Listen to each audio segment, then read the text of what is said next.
The B-52's old TF-33 turbofan engines are also inefficient, as in, 3,000 gallons an hour inefficient. The Air Force would like to replace them with something less costly to maintain and operate, but can't find the money, so they're floating a proposal to have a private company do the repairs on credit. Once the new engines were replaced, the government would use the money saved in fuel economy to pay back for the upgrade. Certainly an example in creative financing. We've already examined the colorful analysis offered by Philippine President Rodrigo Duterte regarding his country's new jet fighter, so let's today look at the aviation insights offered by a politician on our home shores. In the September 26 presidential debate pitting Hillary Clinton against Donald Trump, when questioned about nuclear doctrine, Trump stated, "But Russia has been expanding there, they have a much newer capability than we do. We have not been updating from the new standpoint. I looked the other night. I was seeing B-52s, they're old enough that your father, your grandfather could be flying them. We are not keeping up with other countries."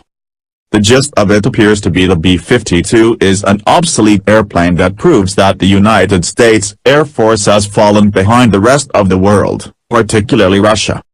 Recommended, is it time to bring back the battleships? But those aircraft are really old, aren't they? You can call off the fact-checkers on this one.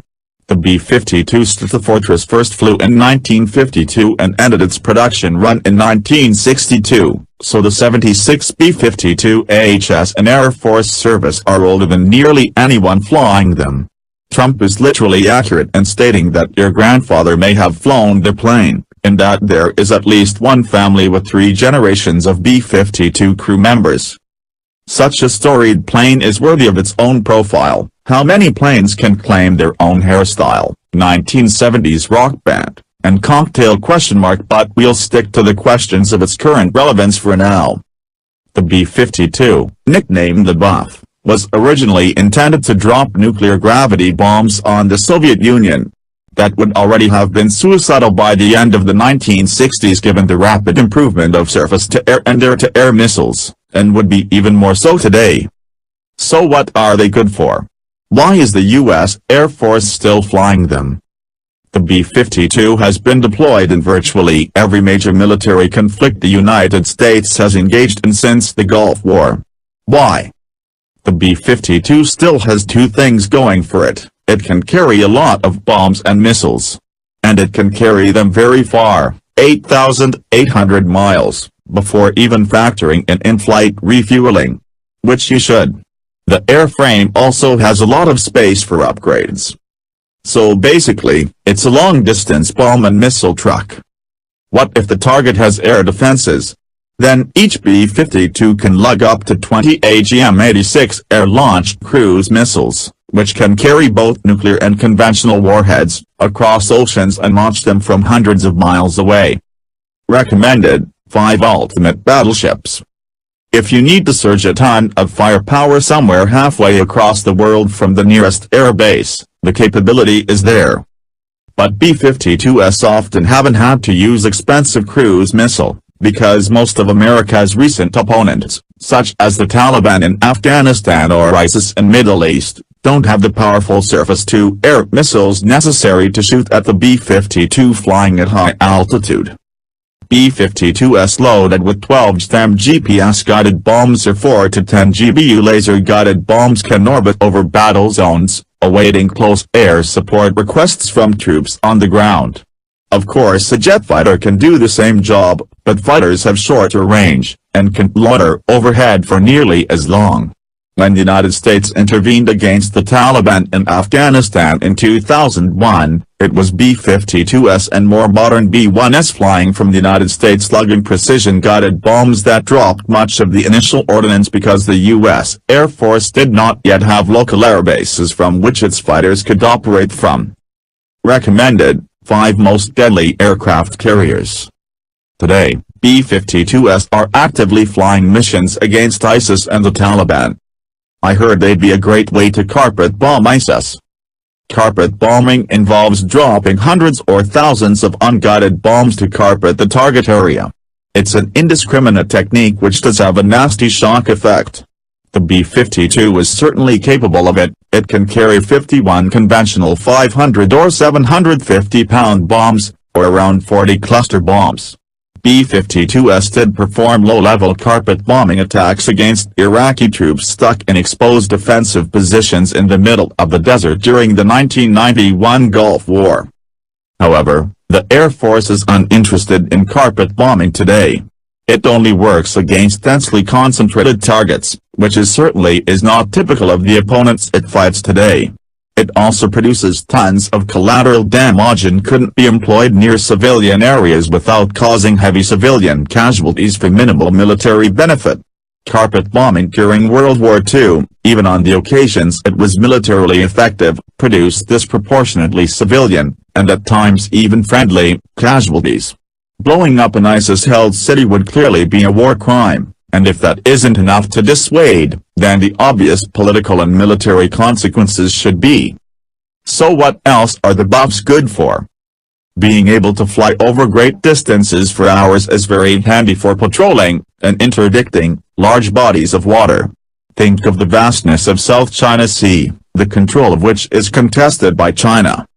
B-52s may not have the same sensors as the dedicated maritime patrol planes operated by the Navy, but some have been equipped with lightning and powerful Dragon's Eye surface search radar pods which can detect and identify vessels. Some have also been modified to carry 8 AGM-184 Harpoon anti-shipping missiles, the latest version of which has a range of over 160 miles. So B-52s could play a useful role in a maritime conflict.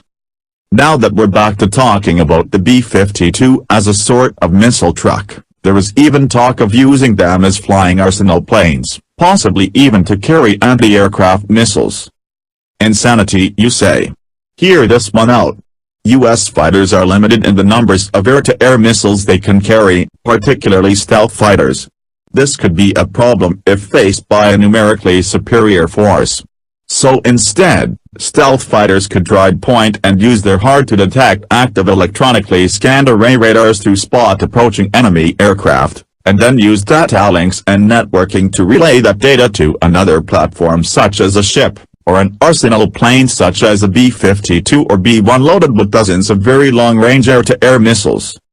For now it's just a theory, and one with its limitations, particularly if the other side has stealth fighters. But it's one the Pentagon is actively considering. Enough with missiles, let's talk about one last application of the B-52. It serves as a highly visible means to make a show of force. Aircraft remain one of the more vulnerable ways to deploy a nuclear weapon when compared to ballistic missiles launched from submerged submarines or silos deep underground in the United States. But the latter two systems are hard to show off, whereas you can deploy a B-52 closer to a crisis zone, and have it perform overflights to send a clear threatening message. Silly diplomatic posturing of no military value, you say? In fact, a report recommends that the Air Force retain its nuclear weapon capabilities primarily on the basis that it is a stronger means of communicating a threat posture when compared to other methods in the nuclear triad. Nobody actually wants to use nukes. The hope is that they will dissuade opposing countries from aggressive courses of action. So, you can occasionally seize reports of B-52s conducting overflights of airspace claimed by China over the South China Sea or a flyby of North Korea after a nuclear test. Just like the incidents where Russian Tu-95 Bear bombers buzzed by the coast of England or California, the B-52's indiscreet character actually better serves the political purpose of the flybys. Doesn't the metal in the airframes wear down? What about the ancient avionics and engines? This is a consideration. But don't worry, the Air Force is confident its B-52s will remain airworthy through 2040 and possibly longer. This is thanks to the B-52's robust and conservative design, which allowed more tolerance for stress than later, higher-performing aircraft. Also, it's because the Air Force has invested billions of dollars in keeping the B-52 airworthy and up-to-date. Nonetheless, the avionics are old. A New York Times article described the old hydraulics and wiring, and glitchy, outdated computer systems that still remain in the B-52 despite various upgrades and add-ons. But the Air Force is spending $1.1 billion upgrading the buffs with its own avionics upgrade, including modernized displays, communication systems, and data links for networking with friendly forces. It will also soon install the new internal weapons bay upgrade, which will allow it to carry additional guided weapons in its bomb bay. The bay would carry 8 additional JDAM-type weapons, or even allow the B-52 to deploy miniature air-launched decoy (MLD) missiles which can confuse enemy air defenses and even deploy radar jamming systems. The B-52's old TF-33 turbofan engines are also inefficient, as in, 3,000 gallons an hour inefficient. The Air Force would like to replace them with something less costly to maintain and operate, but can't find the money, so they're floating a proposal to have a private company do the repairs on credit. Once the new engines were replaced, the government would use the money saved in fuel economy to pay back for the upgrade. Certainly an example in creative financing. Despite its flaws, the B-52s are still getting the job done and the Air Force clearly thinks they are useful. This is not the true for all of its oldies but goodies. The top brass has been pushing to retire the A-10, another aged platform that also shines in low-threat environments.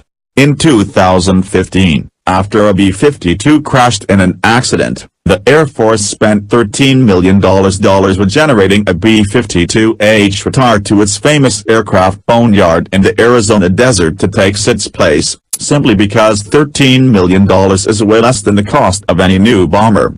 There are still 12 more B-52Hs in reserve in the boneyard. Don't we already have better aircraft to replace the B-52? The Air Force does operate 2 more modern bombers, the B-2 Spirit stealth bomber and the B-1 Lancer. But neither is poised to completely replace the B-52. The B-2 Spirit is a stealth plane, which means it has a good chance of penetrating enemy air defenses. That's highly useful against the pure opponent, but there are only 20 of them in service. They are somewhat temperamental, and they cost $135,000 an hour to fly and maintain, almost twice the flying cost of the B-52.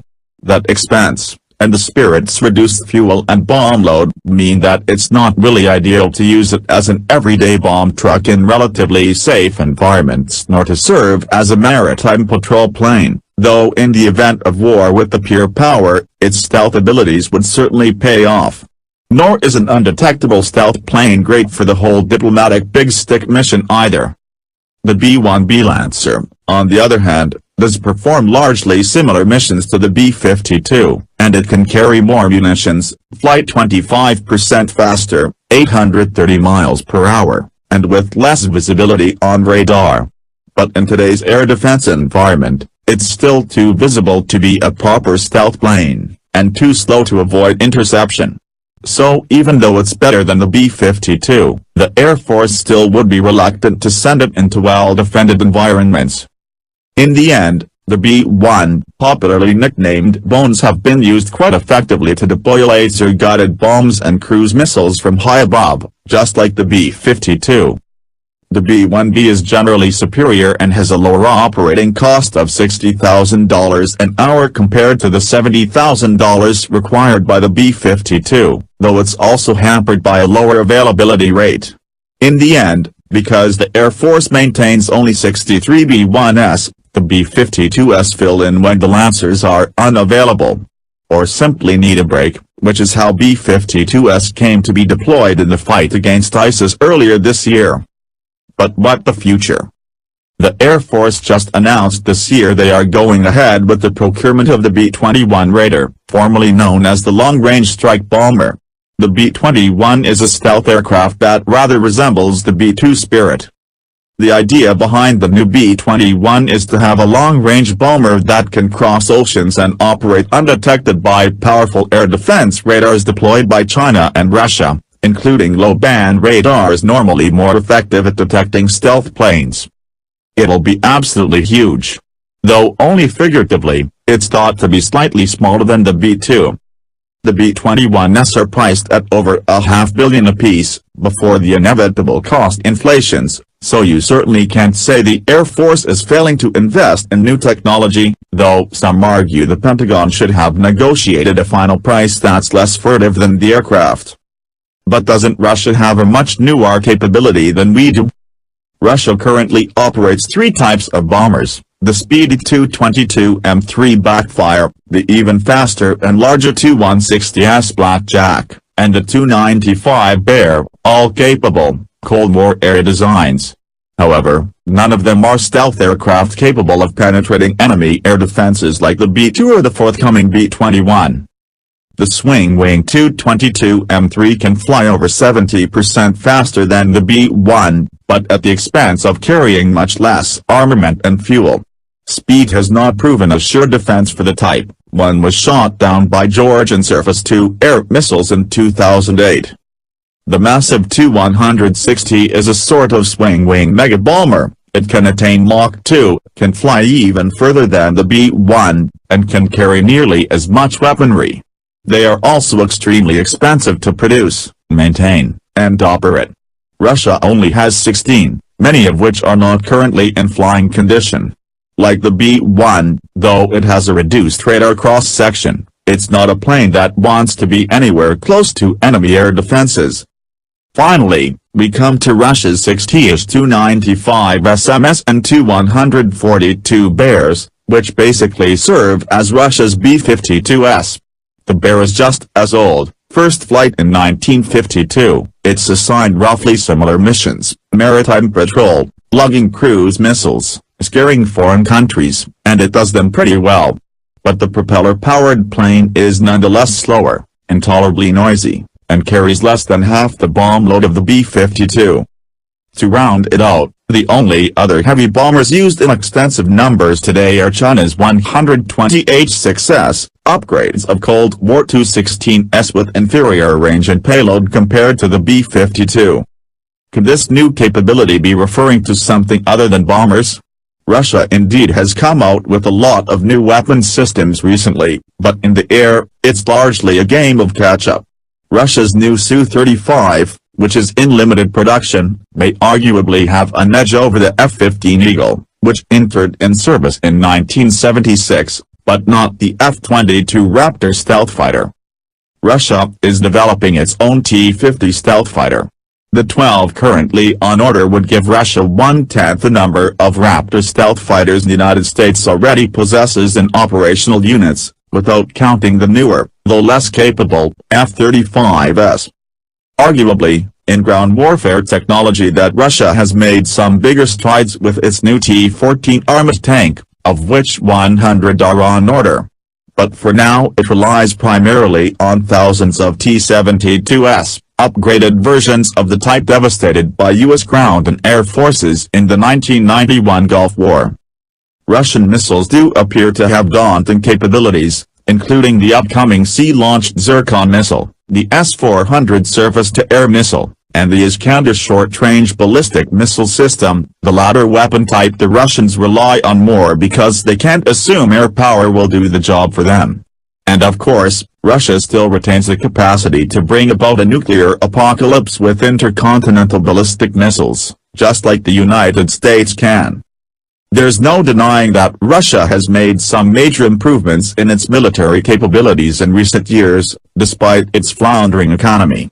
However, the United States spent $597 million on defense in 2016 compared to $87 million for Russia, a disparity of nearly 7-to-1. In many cases, even when Russia has developed promising new technology, it can't afford to deploy it in significant quantity. So then, the B-52 is nicknamed the Buff, which stands for Big Ugly Fat Fellow, though in fact a different F word applies at the end. However, looks aren't everything. The B-52 may not do the sexy, stealthy work of penetrating enemy air defenses and dodging SAMs and interceptors, but it does everyday job of hauling tons of ordnance across the globe and dropping it on top of ISIS insurgent bases and Taliban fighters, often at the request of hard-pressed troops on the ground. Newer, fancier beasts exists for the task, and even more capable ones are on the way, but for now the B-52 does what it does rather well without real need of a replacement. Why toss out something old but reliable that does the job?